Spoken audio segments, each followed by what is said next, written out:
Bismillahirrahmanirrahim.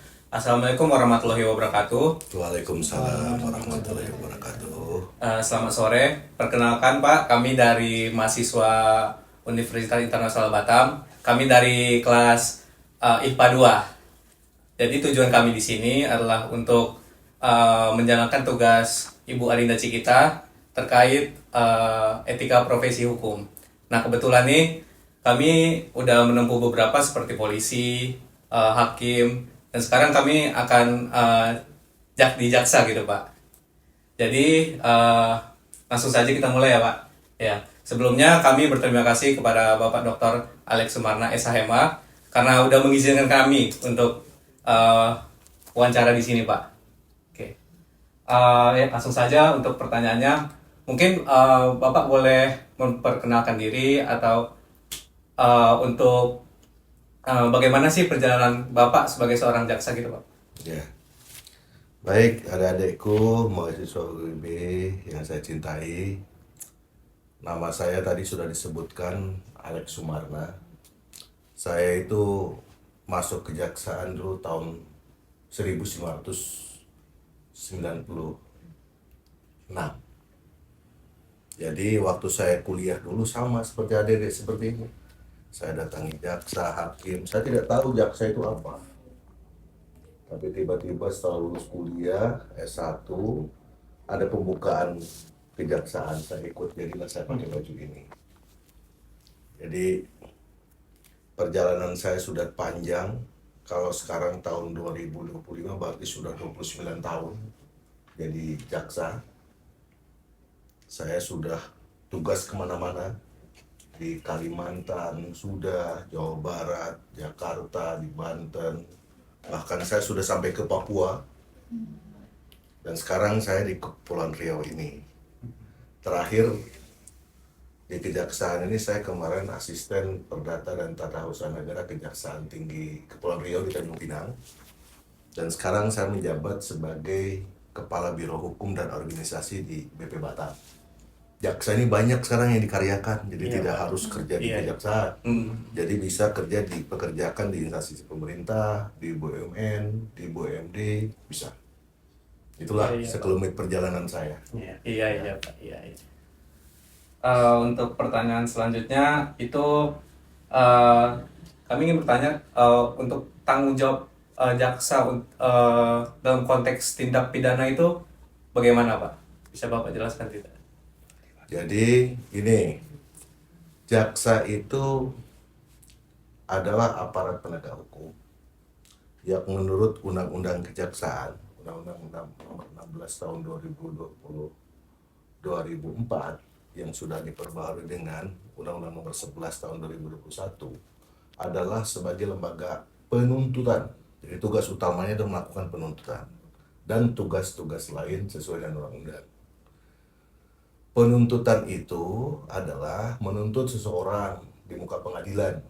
Jadi salah satu sebagai pengadil lah. Jaksa yang menuntut, hakim yang memutuskan. Nanti setelah itu jaksa lagi yang mengeksekusi. Apa. Jadi seperti itu. Nah, khusus dalam tindak pidana khususnya korupsi, itu jaksa juga bisa jadi penyelidik, bisa jadi penyidik. Tentu adik-adik sudah tahu penyelidik dan penyidik sudah diajarkan mata kuliahnya. Sudah Pak. Bedanya ya. Nah, dan juga jaksa bisa sebagai penuntut. Gitu. Karena kalau untuk penuntut umum di Indonesia itu hanya jaksa. Walaupun ada KPK, tetap di KPK itu yang adalah jaksa yang ditugaskan di KPK. Iya. Nah, selain itu, jaksa itu ada tugas-tugas lain berdasarkan undang-undang, yaitu menjaga ketertiban umum, seperti misalnya jaksa ini bertugas untuk sebagai pengawas aliran kepercayaan masyarakat. Kadang-kadang di daerah-daerah di Sumatera, di Jawa, di Kalimantan ada aliran-aliran sesat-sesat, nanti jaksa turun. Jadi biasanya didukung oleh tim pakem namanya. Jadi di daerah itu ada, di tingkat pusat ada, di daerah ada. Nah, selanjutnya ada lagi sekarang yang lagi trendy, artinya betul-betul dibutuhkan oleh instansi pemerintah, dari daerah sampai ke pusat, yaitu jaksa sebagai pengacara negara.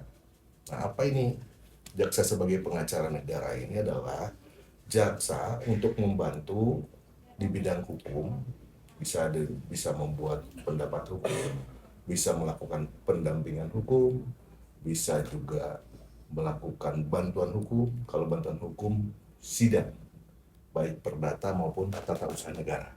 Jadi instansi pemerintah dari mulai presiden sampai dengan kepala desa itu jaksa bisa bantu. Tapi sebagai jabatan dalam tugasnya. Kalau dia digugatnya pribadi, misalkan Pak Kades atau Pak Bupati digugat karena mempunyai tanah, pribadi tidak bisa. Tapi kalau bupati digugat oleh siapapun karena menjalankan tugas dan kewajibannya, begitu juga Pak Presiden, itu bisa didampingi oleh jaksa. Berarti profesi jaksa multifungsi ya Pak? Jaksa itu multifungsi. Jadi bukan hanya kalau kita cerita jaksa, jangan ada yang pikir bahwa urusannya dengan urusan pidana. Tidak. Jaksa adalah bukan hanya pidana tapi bisa bantu dari sisi perdata dan tata usaha negara. Baik. Oke Pak. Iya, iya. Untuk pertanyaan selanjutnya, boleh? Silakan. Ya, silakan. Menurut Bapak nih, apa sih yang membedakan antara profesi jaksa sama profesi hukum lainnya kayak hakim atau advokat gitu? Oh, ini benar-benar sebagai mahasiswa Fakultas Hukum itu harus tahu ya. Pertama dari si organisasinya dulu. Kalau jaksa itu di bawah Kejaksaan Agung. Itu pemimpinnya namanya Jaksa Agung. Dia ini Jaksa Agung ini di bawah presiden, jadi mandataris presiden. Sebetulnya jaksa itu adalah setingkat kementerian. Nah, jaksa sendiri sebetulnya adalah pegawai negeri sipil. Gitu. Nah, jaksa tadi tugasnya sudah saya jelaskan ya, seperti itu.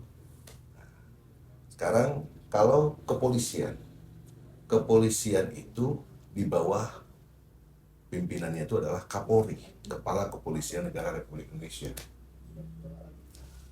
Dia juga sama di bawah presiden. Nah, ada lagi penegak hukum lain adalah pengadilan. Nah, kalau pengadilan itu di bawah Mahkamah Agung. Mahkamah Agung itu adalah lembaga tinggi negara. Dia tidak di bawah presiden, dia sendiri. Karena kan pengadilan kan harus netral. Nah, kalau di tingkat pusat namanya Ketua Mahkamah Agung, di tingkat provinsi namanya Ketua Pengadilan Tinggi. Kalau kita di Kepulauan Riau ini ada di Tanjung Pinang, Ketua Pengadilan Tinggi Kepulauan Riau. Kalau di kabupaten kota namanya Ketua Pengadilan Negeri. Nah, ini kalau mereka pakai istilahnya ketua, nanti pasti ada pertanyaan nih, kenapa pakai ketua? Kalau kejaksaan, di atasnya Jaksa Agung, di provinsinya Kepala Kejaksaan Tinggi, di bawahnya Kepala Kejaksaan Negeri. Ada kecamatan tertentu, kayak di Kepri ini ada 2, di Tanjung Batu sama di Moro, itu Kepala Cabang Kejaksaan Negeri. Kalau kepolisian, di atasnya Kapolri, di bawahnya Kapolda, di kabupaten kotanya namanya Kapolres. 3 instansi ini punya tugas dan kewenangannya yang berbeda. Gitu. Kalau kepolisian itu kan menjaga ketertiban umum, ketertiban dalam negeri, ketertiban negara tapi di dalam negerinya. Kalau keamanan untuk teritorial dan sebagainya kan TNI. Tapi keamanan negara di dalam negara adalah tugasnya polisi. Salah satu tugas negara di kepolisian adalah sebagai penegak hukum. Dia sebagai penyelidik dan penyidik. Jadi untuk tindak pidana umum itu seluruhnya menjadi kewenangan dari pihak kepolisian. Nah, ada beberapa kewenangan penyidikan yang diberikan kepada penyidik pegawai negeri sipil. Sudah dengar? PPNS, penyidik pegawai negeri sipil. Penyidik pegawai negeri sipil seperti penyidik pegawai negeri sipil bea cukai. Nah, dia juga bisa nangkap dia, bisa dilengkapi senjata juga. Penyidik imigrasi, penyidik ketenaga kerjaan, di perdagangan juga ada. Untuk mengukur tera itu juga sampai tukang jualan di pasar itu, Iya, Pak. wah, Iya. dia curang timbangannya, dibilang 1 kilo padahal 8 on, ya kan? Di Pemda saja ada, namanya PPNS, pemerintah daerah, misalkan dia apa untuk menegakkan apa, dia bukan undang-undang, kalau dia peraturan daerah. Daerah. Pokoknya setiap peraturan perundang-undangan dari mulai undang-undang sampai ke peraturan daerah itu kalau ada yang mengatur tentang sanksi pasti ada penyidiknya. Nah, polisi ini kalau sekarang mereka sebutnya adalah sebagai penyidik umum katanya. Gitu. Tapi memang ada penyidik-penyidik tertentu kayak bea cukai, polisi pun tidak bisa masuk, hanya bea cukai. Nah, untuk jaksa, tadi saya jelaskan, jaksa juga bisa nyidik, tapi khusus sekarang untuk tindak pidana korupsi. Jaksa yang ini, yang bisa nyidiknya, ya. Dan nanti perkembangannya mungkin di HAM berat, nanti. Karena ada HAM juga, dan sekarang apalagi sekarang Kementerian HAM khusus kan. Baik, selanjutnya apa saja sih kode etik yang harus dipatuhi oleh seorang jaksa, Pak? Nah, kalau masalah kode etik, saya kira semua organisasi pemerintahan, mau jaksa sebagai organ pemerintah, mau Polri, mau pengadilan, ataupun lawyer sama sekali, pengacara, itu pasti punya kode etik masing-masing. Jadi kalau jaksa itu diatur dalam peraturan Jaksa Agung, khusus tentang kode etik jaksa. Sebetulnya hampir semua kode etik profesi apapun, itu butir-butirnya ya sama. Yang penting harus setia kepada negara kesatuan Republik Indonesia, setia kepada Pancasila, kepada Tuhan Yang Maha Esa, dan memang dituntut untuk berintegritas, jujur, dan adil. Kenapa? Karena semua profesi ini, mau profesi jaksa, polisi, hakim, pengacara juga punya kode etiknya. Nah, ini memang harus dituntut punya integritas yang tinggi, karena dunia hukum ini godaannya juga besar, ya. Nah, nanti mudah-mudahan adik-adik ini yang belajar ini jangan sampai terpeleset dari kode etik itu. Percuma kita kalau kode etik dilanggar. Nah, kode etiknya biasanya di masing-masing instansi ini, termasuk kejaksaan, sudah diatur dalam peraturan masing-masing. Mungkin di Mahkamah Agung ada peraturan Mahkamah Agung, di polisi mungkin ada peraturan Kapolri, kalau di kejaksaan diatur dalam peraturan kejaksaan. Oke, Pak, setelah pertanyaan selanjutnya, pernah nggak Bapak menghadapi dilema etika waktu Bapak mengadili seseorang gitu? Waktu mengadili ya, Iya. mengadili etik atau mengadili pidana umum? Mengadili pidana umum gitu, Pidana tapi umum atau dilema pidana gitu. khusus. Saya punya cerita yang saya alami ketika saya harus menyelidiki dan menyidik seseorang yang ternyata seseorang itu adalah teman saya sendiri.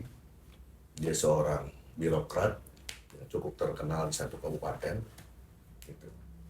Tapi ternyata dia melakukan korupsi, dan karena perbuatannya itu berbuat, saya sidik, saya tahan dengan tim saya, kalau saya ketua timnya, dan di persidangan juga saya jadi ketua tim jaksanya, dan terbukti di pengadilan, diputus oleh pengadilan, bahkan sampai ke Mahkamah Agung dia terbukti bersalah sehingga dia harus masuk penjara. Dan lebih ironisnya lagi, anak dia itu bersahabat dengan anak saya. Tapi walaupun itu terjadi, kita tidak boleh berpikiran untuk bahwa ini siapa, itu siapa. Yang penting kalau hukum harus kita tegak lurus saja, ikuti peraturannya. Kalau memang dia, kalau tertanamkan di dalam hati bahwa kita bukan karena benci dia, tapi kita bekerja ini, melakukan itu karena kita menegakkan hukum. Gitu. Ya, nanti mungkin ini sangat penting untuk adik-adik nanti, karena yang kayak begini nih mungkin juga bukan hanya terjadi pada saya, tapi banyak terjadi pada banyak orang, dan bukan hal yang mungkin ada adik juga, entah jadi lawyer, entah jadi apa, nanti akan jadi demikian. Gitu. Mungkin bisa langsung masuk ke dalam lingkup independensi dan objektivitas, di mana bagaimana seorang jaksa menjaga Independensi. Di media Independensi. apalagi. Oh, independensi. Apa? Ya, apa? Ya, itu aja kan? Ya, seorang jaksa ya, memang itu dituntut untuk menjaga independen. Arti independen di sini adalah independen dalam melaksanakan tugas. Tapi di sisi lain jaksa juga adalah manusia. Gitu. Yang paling penting adalah kita melaksanakan tugas itu sesuai dengan aturannya. Jadi kita pedomani, namanya misalkan begini, di dalam menegakkan hukum itu kita itu yang kita harus pedomani, yang utama adalah kitab undang-undang hukum acara pidana. Ada pidana ya. Nah, KUHP. Nah, kalau kitabnya hukum materialnya namanya KUHP. Kalau bagaimana melaksanakan KUHP itu namanya KUHP. Kitab hukum acaranya. Nah, hukum acaranya pedomani saja. Kalau masalah bagaimana kita harus independen dan sebagainya, sebetulnya itu harus kembali kepada kita, bagaimana kita bisa mempunyai integritas yang kuat, menanamkan pada diri kita bahwa ini adalah tugas saya, ini adalah pekerjaan saya, maka saya harus tegakkan ini sesuai dengan yang seharusnya. Artinya kalau memang dalam semua itu harus berbuat adil, tentunya kita harus bikin adil. Jangan lihat siapapun, itu tetangga, itu saudara, itu apa. Kalau begitu, ini saudara saya, ini anak saya, ini apa ya, kacaulah negeri ini, rusaklah negara ini. Pasti keadilan tidak akan terwujud. Nah, inilah yang memang kita tidak ingkari lah. Beberapa pemberitaan ada pasti dengar pemberitaan di media dan sebagainya, masih ada begini, itu baliknya. Kenapa kita harus independen, harus berintegritas di situ. Tak boleh memihak. Gitu ya. Tapi beda deh. Kalau sebagai pengacara negara, adik misalkan tiba-tiba nanti rezekinya jadi pengacara negara, bantuin gubernur, ya namanya bantuin gubernur dalam beracara ya harus berpihak pada gubernur, gitu kan? Kalau tidak berpihak ya salah, apalagi berpihak pada lawan, hati.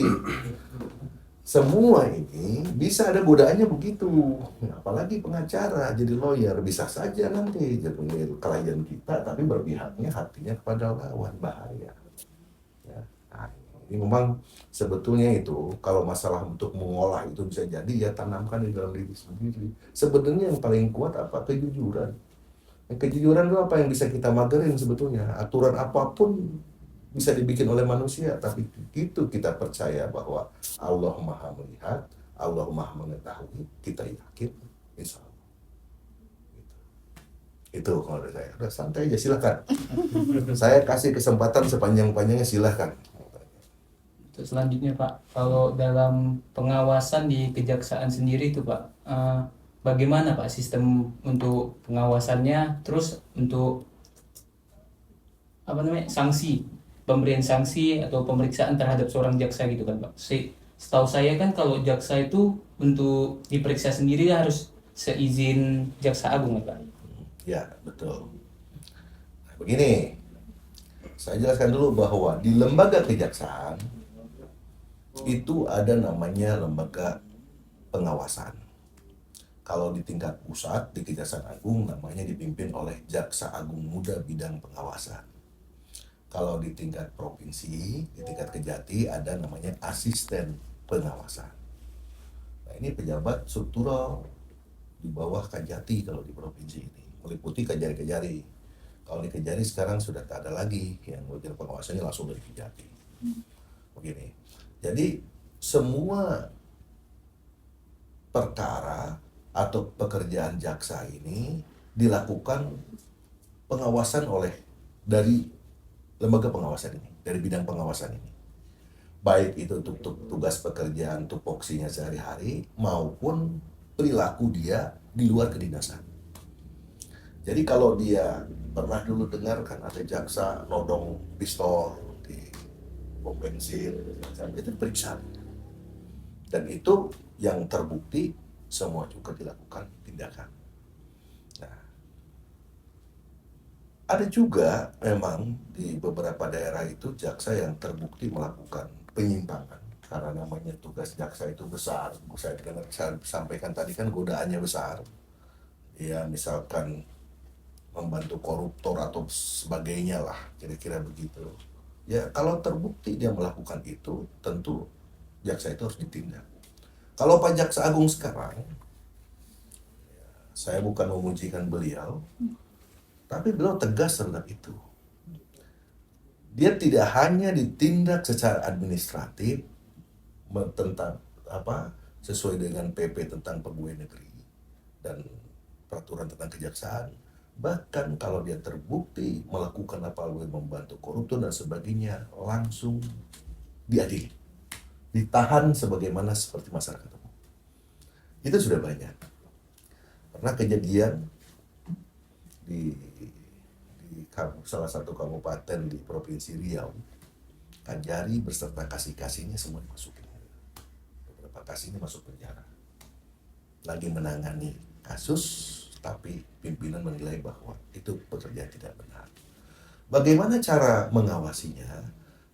Kalau kejaksaan itu secara rutin di awal tahun biasanya melakukan inspeksi keliling. Kalau dari Kejaksaan Agung keliling di beberapa kejaksaan Indonesia, kalau dari Kejaksaan Tinggi keliling di seluruh kabupaten kota yang ada di wilayahnya. Kejari-kejari ini di awal tahun dia melakukan pemeriksaan.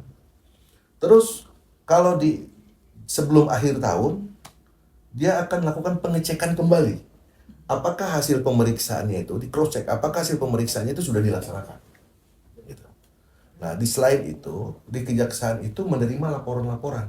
Jadi sebetulnya kalau melaporkan ke bagian pengawasan kejaksaan, kalau ada jaksa yang kalau kami nyebutnya jaksa nakal, itu pasti akan diterima dan ditindaklanjuti dan akan dilakukan penyelidikan oleh tim dari pengawasan ini.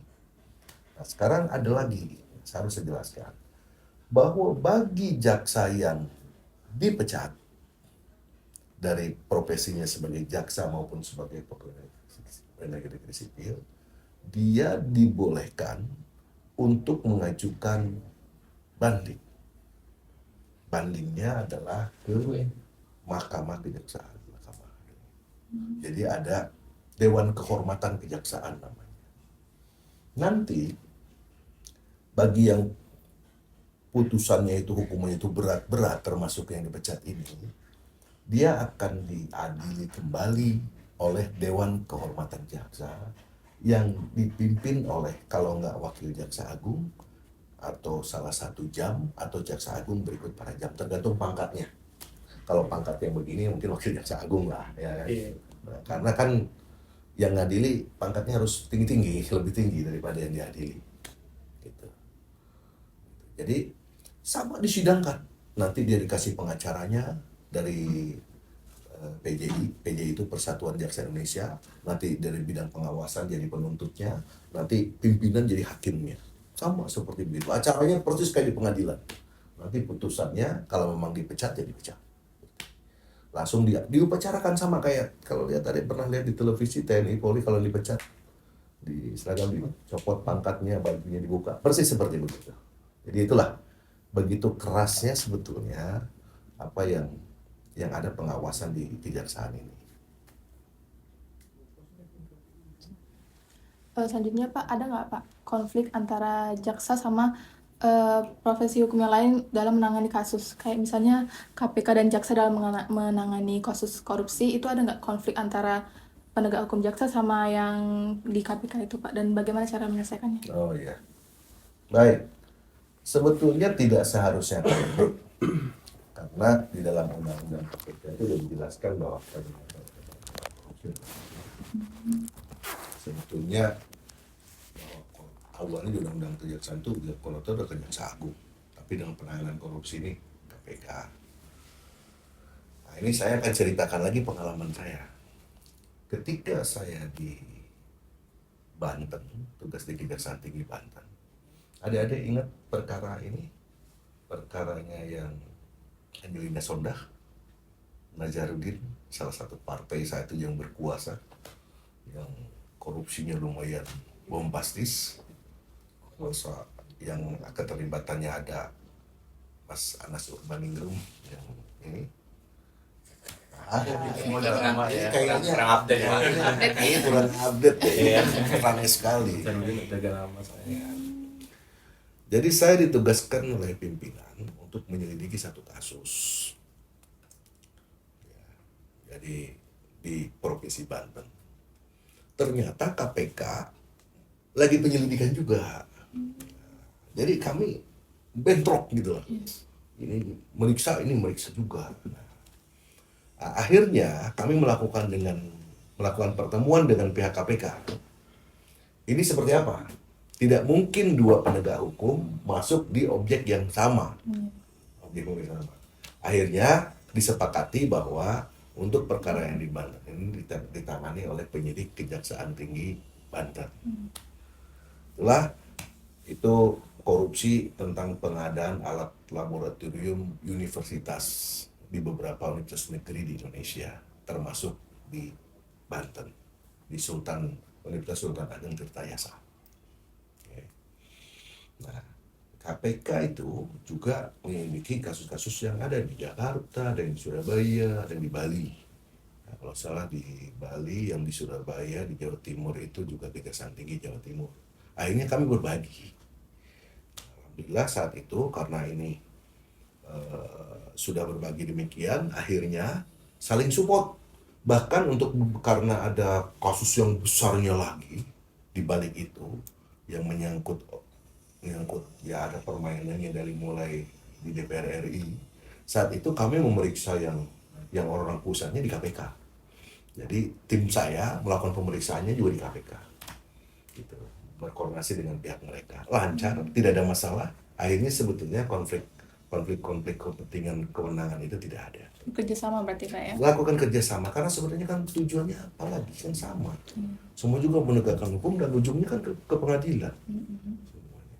Untuk membuktikan itu. Selanjutnya Pak, bagaimana Bapak melihat peran etika dalam mewujudkan keadilan dalam masyarakat? Peran etika, saya kira kalau namanya etika itu kan tata laku.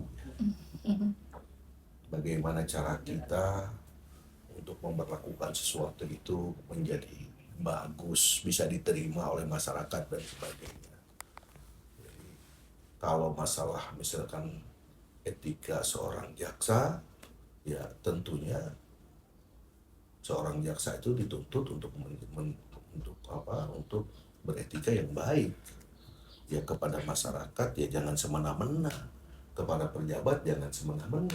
Kalau salah ya nyatakan salah, buktikan salah. Kalau tidak salah ya jangan zalimi orang gitu loh.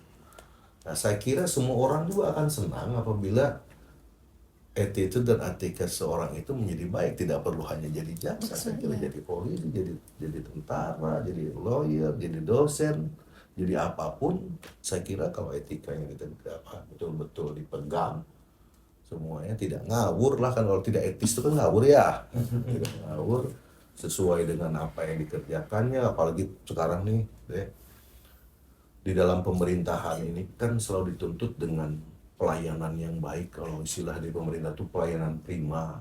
Jadi segala sesuatu ya harus pelayanan prima ya, jadi itulah ya. Nah mudah-mudahan lah adik-adik nanti dengan pertemuan ini yang sebetulnya ya formal non formal, tapi yang penting itu kan sebenarnya bukan hanya untuk mata kuliahnya, tapi kemanfaatannya nanti suatu saat adik-adik akan tahu ketika nanti adik-adik ini jadi praktisi. Kan nggak tahu adik-adik jadi praktisi apa, kita nggak ngerti ini tiba-tiba jadi jaksa, ini jadi polisi, ini jadi notaris ya kan, jadi apa, kita nggak tahu ke depan. Saya juga sama dulu jadi mahasiswa begini. Saya kan selalu jadi ketua kelompok dulu. Bawa apa itu jaksa itu Pak? Apa pangkatnya begini? Nggak ngerti juga. Gitu dulu sama kayak begini. Tapi saya dulu sering berkunjung ke rumah jaksa. Kadang kalau nggak ada teman-teman, saya sendiri juga. Hanya untuk minta ngobrol, pandangan apa saja. Ya lama-lama saya jadi jaksa. Itu nasib. Ya. Mungkin Pak, ini pertanyaan terakhir Pak. Ya silakan. Untuk pesan Bapak sebagai jaksa untuk mahasiswa hukum yang bercita-cita menjadi jaksa Pak. No, Ada tips dan triknya gitu ya Pak? Iya, iya. Iya, gitu. Atau ada Kalau tempatnya gitu Pak? kalau jadi jaksa itu langkah pertama adalah harus rajin-rajin buka website kejaksaan. Karena pembukaannya kita nggak tahu, biasanya sih jelang sebelum Oktober, ya. Dan kabar baiknya, adik-adik, beberapa 2 tahun 3 tahun ini jaksa ini penerimanya banyak-banyak, sampai ribuan. Tahun kemarin itu sampai 2.000 orang, sehingga banyak sekali jaksa yang diterimanya. Gitu. Jadi kalau zaman saya dulu itu yang lolos ujian bareng saya itu sekitar 145 orang se-Indonesia. Tapi sekarang bisa sampai ribuan. Sekarang bagaimana strateginya kalau berminat ingin jadi jaksa? Ya belajar yang bagus. Kuatkan ilmu pengetahuan, ilmu hukumnya. Jangan kuliah hanya sekedar hadir, ya belajar yang ini. Semua juga ada perjuangannya. Karena apa? Nanti kan ada tesnya. Tesnya kan ada dari BKN, dari Menpan itu, namanya apa itu? Saya tidak tahu tesnya apa nama sekarang itu. Kan pakai komputer, pakai internet kan, kalau lulus. Tidak kan kelihatan. Jadi persiapkan diri dari sekarang kalau memang ada niat untuk jadi pegawai negeri, karena semua sama. Nah, tapi memang sebelum daftar di kejaksaan ini ada syarat-syaratnya. Dan nggak bisa yang pendek, dia ada standarisasinya. Sudah itu. Yang kegemukan juga nggak bisa. Jadi ya harus tinggi badan sama berat badan ini harus Kalau seimbang. mata minus bagaimana Pak? Meta minus juga tidak boleh. Tidak boleh Pak? Berarti mirip polisi ya Pak? Iya. Jadi ini, tapi saya tidak tahu sekarang dengan penerimaan yang banyak ini, apakah ada kelonggaran apa enggak dengan mata minus. Jangan dulu patah semangat. Coba dulu. Kalau zaman saya dulu nggak boleh. Tidak boleh Pak? Gitu. Jangan coba-coba pakai tato sedikit selesai. Karena zaman saya dulu ditelanjangi, gimana mau ini? Total ditelanjanginya, mau laki-laki perempuan ada kamarnya masing-masing gitu. Dulu latihan fisiknya juga benar-benar ini speed up, lari apa secara fisik benar-benar ini. Jelas kesehatan dan terbebas dari narkoba. Hati-hati, jangan pernah kalau memang bercita-cita menjadi jaksa, jangan pernah main dengan narkoba karena akan terdeteksi. Yang paling lama itu dari rambut.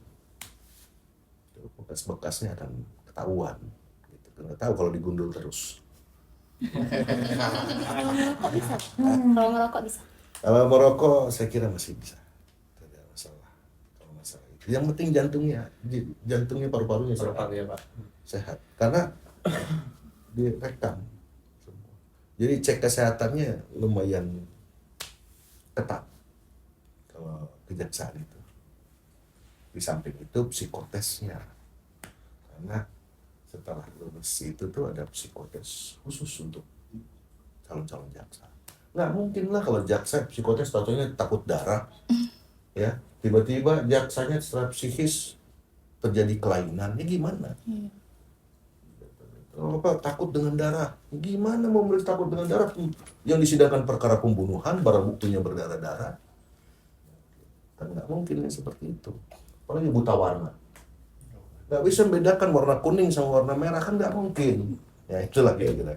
Ya, mudah-mudahan lah. Yang penting itu semangat dulu. Amin. Ya. Semangat dulu, gitu. Ya, dan enaknya jadi jaksa itu ini seperti saya sekarang nih, tidak kerja di kejaksaan bisa dikerjakan di mana-mana. Kawan saya ini ada yang kerja di Pertamina juga ada. Chief Legal Pertamina itu teman saya jaksa. Kemarin Kajari Tanjung Pinang, sekarang jadi Chief Legal di Pertamina. KPK apalagi di seluruh kementerian, di pemerintah daerah juga banyak. Ya. Masih ada, silahkan kalau masih ada. Untuk ya. Dan tampaknya kita sudah di penghujung wawancara. Terima kasih kepada Bapak Jaksa Dr. Alex Sumarna SHMA telah memberikan kami izin untuk wawancara pada hari ini. Terima kasih ya Pak. Terima kasih banyak.